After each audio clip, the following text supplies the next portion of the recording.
क्या देश की राजधानी दिल्ली अब डूबने की कगार पर पहुंच चुकी है? ये सवाल इस वजह से उठ रहा है क्योंकि दिल्ली में देखा जा रहा है कि कई ऐसे इलाके हैं जहां पर जल भराव देखा जा रहा है। लोगों को आने जाने में जद्दोजहद करनी पड़ रही है, लेकिन नजारा ये तक भी दिखाई दिया है दिल्ली में कि कई लोग अपनी जान भी गंवा चुके हैं। देखा गया है कि हाल ही में ओल्ड राजेंद्र नगर में किस तरह से कोचिंग सेंटर के बेसमेंट में पानी भर गया, जिनमें 3 छात्रों ने अपनी जान गंवा दी। वहीं दूसरी ही तरफ देखा गया कि बीते कल जो भारी बारिश हुई है, उस भारी बारिश में एक मां और एक बेटे की जान चली गई। इसके अलावा देखा जा रहा है कि दिल्ली के कई नालों में लोगों की जान चली गई। और ऐसे में देखा जाए तो अब नजारा ये तक भी देखा जा रहा है कि देश की जो बड़ी संसद है, जो नई संसद है, उसके बाहर जल भराव देखा गया है और अंदर देखा गया है कि उसकी छत टपकने तक लग गई है। आखिरकार इन तमाम चीजों का जिम्मेदार किसे ठहराया जाए? सवाल यहाँ पर एक बार फिर से बन जा रहे हैं राज्य सरकार पर और केंद्र की मोदी सरकार पर।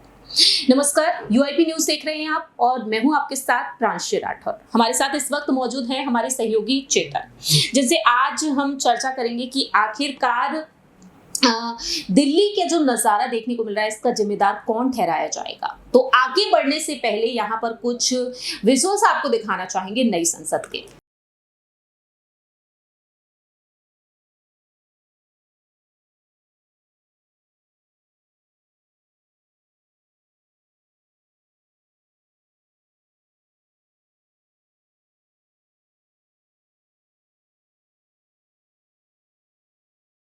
आपने देखा दर्शकों कि किस तरह से नई संसद के बाहर पानी भर गया। चेतन, जिस तरीके से आप भी जानते हैं कि नई संसद के बाहर जो पानी भरा हुआ नजर आया है और वहीं अंदर का जो नजारा हमने देखा है, कांग्रेस के जो सांसद है मणिकम टैगोर बी ने जिस वीडियो को साझा किया, जिसमें साफ तौर पर दिखाई दे रहा है कि जो संसद की जो बिल्डिंग है, वो उस बिल्डिंग की छत से किस तरह से पानी टपक रहा है। तो ये नजारा देखकर आपकी क्या ओपिनियन रहेगी? जी बिल्कुल, अब केंद्र सरकार सवालों के घेरे में है क्योंकि आपने देखा कि अभी संसद को बने 1 साल भी नहीं हुआ मुश्किल से और अभी से पानी टपकने लग गया। तो दिल्ली के लोग भी यही परेशानी में है कि वो शिकायत करे तो करे किसको। राज्य सरकार अपना पल्ला झाड़ लेती है, केंद्र सरकार अपना पल्ला झाड़ लेती है। तो देश की यूटी होने के नाते तब भी दिल्ली वाले किसको अपील करे जाके, जब देश के जो सीएम है वो जेल में है, देश के पीएम का अभी कोई ध्यान इस पे सामने नहीं आ रहा है। विपक्ष तो हमलावर हो ही रहा है। जैसे कि आपने देखा कि अखिलेश यादव जो कि यूपी से सांसद है, उन्होंने भी बोला कि बाहर पेपर लीक चल रहा है और अंदर पानी लीक चल रहा है। तो ये सब सवालों के घेरे में अब सरकार आ गई है। तो दिल्ली के लोग भी परेशान है। अभी सब्जी मंडी में कल भी एक न्यूज आई थी जहाँ सब्जी मंडी में एक बिल्डिंग भी कोलैप्स हुई थी, वहां पे भी काफी दर्दनाक हादसा हुआ है। राजेंद्र नगर में तो प्रोटेस्ट चल ही रहा है पिछले 7 दिनों से। और ये सब चीजें हैं और अब सरकार को यकीनन जवाब देना होगा इसके ऊपर। एमसीडी कहाँ से हो रही है? अभी तक एमसीडी की तरफ से कोई बयान नहीं आ रहा। बाहर सड़क जलमग्न हो रखी है और एमसीडी अभी तक कोई काम नहीं कर रही सही से। बिल्कुल, जैसा कि यहाँ पर चेतन का कहना रहा है कि मोदी जी ने अब तक इस पर बात नहीं रखी और दूसरी ही तरफ जो सीएम है केजरीवाल, वो जेल में बंद हैं। तो अभी जो हमने देखा है, आम आदमी पार्टी जिस तरीके से केंद्र की मोदी सरकार पर निशाना साध रही है और इस बीच आम आदमी पार्टी क्या पूरी तरीके से जो नजारा दिखाई दे रहा है, जो बुरे हालात दिल्ली के दिखाई दे रहे हैं, जो कवर अप करने की कोशिश कर रही है। हमने देखा कि बीते कल राजेंद्र नगर जो पहुंचे थे आम आदमी पार्टी से विधायक दुर्गेश पाठक और वह स्थिति को पूरी तरीके से संभालने की कोशिश करते हुए नजर आए थे। कल रात घुटनों से भी ऊपर पानी भर गया था राजेंद्र नगर में। और यहाँ पर तो ये भी देखने को मिला था चेतन कि जो छात्र प्रोटेस्ट करने बैठे हुए हैं, जो 3 छात्रों की मौत हुई है, कि आखिरकार इसका जिम्मेदार कौन। और ऐसे में देखा जाए तो मुआवजा देने की भी कोशिश की गई, वो उसे भी ठुकराते हुए नजर आए हैं। तो अभी तक वह भूख हड़ताल पर बैठे हुए हैं, लेकिन इस बारिश में वह तब भी वहीं पर बैठे हुए थे, चलते फिरते वहां से दिखाई भी दे रहे थे, लेकिन वह छात्र अपनी जान की परवाह किए बिना बैठे हैं। क्योंकि अभी यहाँ पर देखा जाए जिस तरह से दिल्ली में पानी भर रहा है, अगर किसी को भी करंट लग जाता है, किसी की भी जान मुश्किल में आ सकती है। तब क्या यहाँ पर होगा कि यहाँ पर दिल्ली की केजरीवाल सरकार और बीजेपी सरकार क्या कुछ कर लेगी?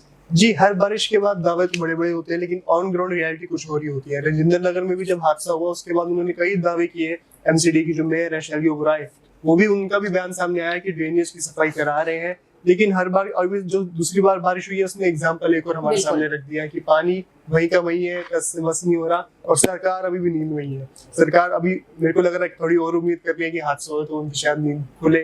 पर सैड रियलिटी यही है दिल्ली के लोगों की और दिल्ली वालों की कि सरकार किसी भी काम की नहीं है। सरकार सिर्फ प्रेस कॉन्फ्रेंस कर लेती है। सरकार का ज्यादा ध्यान काम करने पे नहीं, डैमेज कंट्रोल करने में ज्यादा है। बिल्कुल, सरकार का जो ध्यान है वो कहीं ना कहीं अपनी पार्टी को मजबूती देना है, अपनी पार्टी का विस्तार कहाँ-कहाँ तक करना है इस पर ध्यान बना हुआ है, लेकिन आम जनता कितनी मुश्किलों का सामना कर रही है इस पर शायद ही किसी का ध्यान जा रहा हो।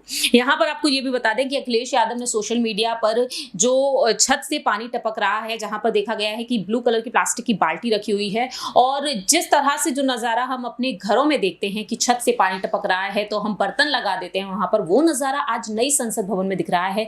वो नई संसद भवन जो 1200 करोड़ की लागत में बनकर तैयार हुई, और उस संसद भवन का हाल इस तरह से हो चुका है। अभी तक देखा जाए इस संसद को बने हुए 1 साल भी नहीं हुआ है और इसका नजारा इस तरीके का दिखाई दे रहा है। यहाँ पर अखिलेश यादव लिखते हैं इसी वीडियो को साझा करते हुए कि नई संसद से तो अच्छी पुरानी संसद थी, कम से कम पुराने सांसद से मुलाकात तो हो जाती थी, मिल तो सकते थे कम से कम तब तक के लिए जब तक अरबों रुपयों से बनी संसद में पानी टपकने का कार्यक्रम चल रहा है। अखिलेश यादव ने सवाल किया, जनता पूछ रही है भाजपा सरकार में बनी नई छत से पानी टपकना उनकी सोच समझकर बनाई गई डिजाइन का हिस्सा होता है या फिर। तो चेतन, यहाँ पर सवाल ही बन जाता है कि बीजेपी जो वाहवाही करती है अपनी राजनीति की, वो बीजेपी क्या इस गलती को मानेगी? क्योंकि पीएम मोदी खुद निरीक्षण करने पहुंचे थे जब इस संसद भवन का शुरुआत की जा रही थी बनाना। जी बिल्कुल, अब उनको अपनी ये जिम्मेदारी लेनी चाहिए कि कहीं ना कहीं चूक तो हुई है उसको बनाने में, चाहे वो किसी भी प्रकार की हो। लेकिन जब आप इतना उसको एडवांस तरीके से प्रमोट करते हो कि आप नई संसद बना रहे हो, आप उसका इनॉग्रेशन कर रहे हो खुद आकर, तो ये सब चीजें भी अब आपको लेनी चाहिए। जब आप वो चीजें एक्सेप्ट कर रहे हो तो आपको ये चीजें भी एक्सेप्ट करनी चाहिए कि हाँ, चूक तो हुई है नई संसद बनाने में। और सबसे बड़ा मुद्दा तो यही है कि 1 साल भी नहीं हुआ। 1 साल में ये पहली बारिश में मानसून की अगर देखा जाए तो पहली या दूसरी बारिश है दिल्ली में जो काफी तेज हुई है, और उसी में संसद में पोल खोल दी है कि किस प्रकार से यहाँ पे काम किया गया इस संसद में। और अखिलेश यादव का विपक्ष का हमलावर होना एक नेचुरल सी बात है, क्योंकि वो भी यही चाहते हैं कि जब देश की जनता टैक्स देती है, उनका जो पैसा लग रहा है सरकार के लिए, सरकार के कामों के लिए, उसका सही तरीके से इस्तेमाल किया जाए। और जब ऐसी चीजें सामने आती है तो यकीनन देश की पब्लिक को दुख तो होता ही है। बिल्कुल, यहाँ पर जिस तरह से चेतन ने अपनी बात रखी है कि देश की जनता तो वाकई में दुखी होगी और होना बनता भी है, तो आखिरी सवाल यहाँ पर यही बन जाते हैं कि आखिरकार चेतन जिम्मेदार किसे ठहराया जाए? दिल्ली के जो हालात हैं, अगर बात यहाँ पर नोएडा से लेकर गुड़गांव तक कर ली जाए तो जल भराव कई इलाकों में देखने को मिला है, और बीते कल जो भारी बारिश हुई है उस बारिश के कारण देखा गया है कि लोगों ने कितनी परेशानियों का सामना किया है। स्कूल बंद कर दिए गए हैं, फिलहाल के लिए येलो अलर्ट तक जारी कर दिया गया। तो ऐसे में आने वाले समय में इस जल भराव से छुटकारा दिल्ली वासियों को मिलेगा या फिर नहीं? ये बहुत अच्छा क्वेश्चन है कि उनको राहत मिलेगी इससे या नहीं मिलेगी।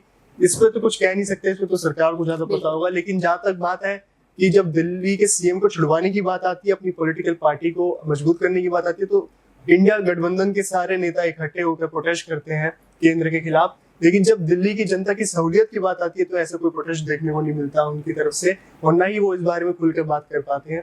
तो देखते हैं कि अब दिल्ली की जो सरकार है, वैसे तो हमने बचपन से सुने आ रहे हैं कि जब बारिश होती है मौसम सुहावना होता है, अच्छी बारिश होती है, गर्मी के बाद लोगों को राहत मिलती है। लेकिन आजकल के जमाने में और दिल्ली के जलमग्न को देखते हुए तो ये लग रहा है कि लोग ये दुआ करते हैं कि बारिश ना ही हो तो अच्छा है। इतनी सारी मुश्किलों का सामना करना पड़ेगा उनको, जो ऑफिस से घर जाते हैं वो बीच पानी में फंस जाते हैं। अभी परसों 2-4 दिन पहले भी एक करंट लगने से एक युवक की मौत हुई थी। तो ये सारी चीजें हैं। अब तो ये हादसों की अब जो लड़ी लगी हुई है दिल्ली में, इसको अब सरकार को जवाब देना पड़ेगा। बिल्कुल, सरकार को कहीं ना कहीं इसका जवाब तो देना ही होगा। अब यही देखना होगा कि भारी बारिश जो महज एक ही दिन में दिल्ली के हालात इस कदर बिगाड़ देती है कि येलो अलर्ट जारी तो किया जाता है, स्कूल बंद कर दिए जाते हैं जिससे कि किसी को कोई नुकसान ना पहुंचे, किसी की जान नहीं जाए, क्योंकि बेसमेंट में डूबने से 3 छात्रों की जान चली गई। और नई संसद के बाहर भी जल भराव है। झीलों का शहर बनाना चाहते थे अरविंद केजरीवाल, क्या इस तरह से झीलों का शहर बनता हुआ नजर आ रहा है दिल्ली? अगर ऐसा है तो ऐसी दिल्ली तो भला किसी को भी नहीं चाहिए होगी। और ऐसे में देखा जाए तो अब दिल्ली के ये हालात कब सुधरेंगे, क्योंकि महज एक दिन की बारिश से ये हालात हैं। अगर कंटिन्यूसली यहाँ पर 2-3 दिन तक बारिश हो जाती है तो वो हालात बाढ़ के हालात जैसे बनते हुए नजर भी आ सकते हैं। तो ऐसे में सभी यही चाहेंगे कि जल्द से जल्द सरकार अपना काम करे और जल्द से जल्द दिल्ली को बेहतर बनाया जाए। फिलहाल हमारे इस खास प्रोग्राम में इतना ही। देश और दुनिया की तमाम खबरों के लिए आप देखते रहिए UIP न्यूज। धन्यवाद।